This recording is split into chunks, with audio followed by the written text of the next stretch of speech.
All right, Terry, you just got back from the Notre Dame Invitational. Just kind of say how the tournament went for you and how the girls performed. I was really thrilled with this past weekend. Number one, we went to a very, very tough tournament to kick off the year. So, having such a new team, you always kind of wonder, like, how, what's it going to be like? We're going to go in, is it over our head? Is it too weak? But this tournament I knew was going to be very tough, and with three of those teams being in the top 30. So I knew we had our hands full. And, we started off with doubles that first day on Friday, and, we took a little bit of a lick there. But, and I was like, oh, maybe I did schedule a little bit too tough for this team. And then, boy, the next round just took off. The energy, they were playing such a high level, aggressive doubles, and I was blown away with what I saw. So then it reaffirmed what I'd always thought. This team is good. They're going to compete with anybody, and they're fighters. So, wow, they really showed out. And the rest of the weekend, we had wins over Notre Dame, Illinois, Purdue, Akron, Louisville. They did really, really well. And on top of that, this group is the most dynamic group I think I've ever had in all of my years as a head coach. Just always laughing, always having a good time, just a great group of girls. But tennis-wise, I was so impressed with what they did. Took out a lot of really good teams. EPEC and Nikki as a doubles team was spectacular. The teams they took out were just impressive. And then, we had so many girls step up from singles and doubles. So I was really, really happy with the weekend. You mentioned Notre Dame. You had a winning record in singles against them, and they finished 19th in the country last year. When you hear that, that's got to bring a smile to your face. Well, obviously, I'm grinning now just thinking about it.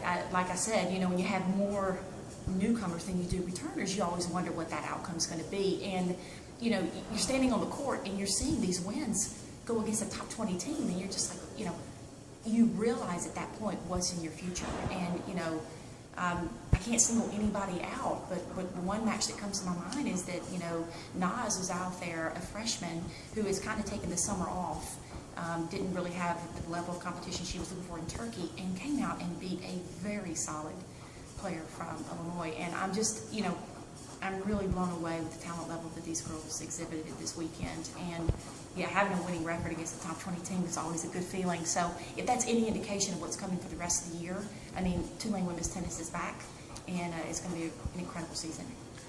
And besides, we already talked about EPEC a little bit, but Emily also went 2-1 singles. What did you see from her? I was excited for Emily. She's a senior this year, and she got thrown into the fire last year. And, you always want to see them really kind of, their last year really coming on strong. And she did a spectacular job. And I know she was happy about it.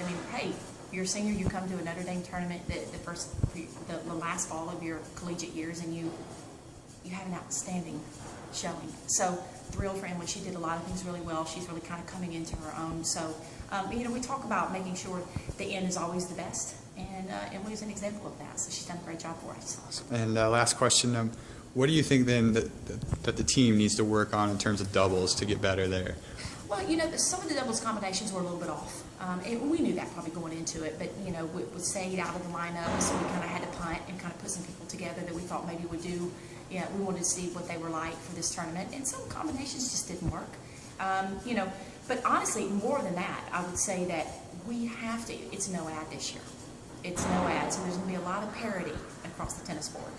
So, in fact, one of the sets that we lost one of our first sets 6-0. This is a singles, but in all, we lost every deciding point to go down 6-0. So if we'd won all 6 of them, we would have been up 6-0. So no ad formations for sure. We've got to play those points a little bit smarter and a little more urgency. But doubles formations, yeah. We're going to have to change them around a little bit, but we knew that, and we have no problem with that. I just wanted to see how well we fought, how well we competed, and, an A+ there.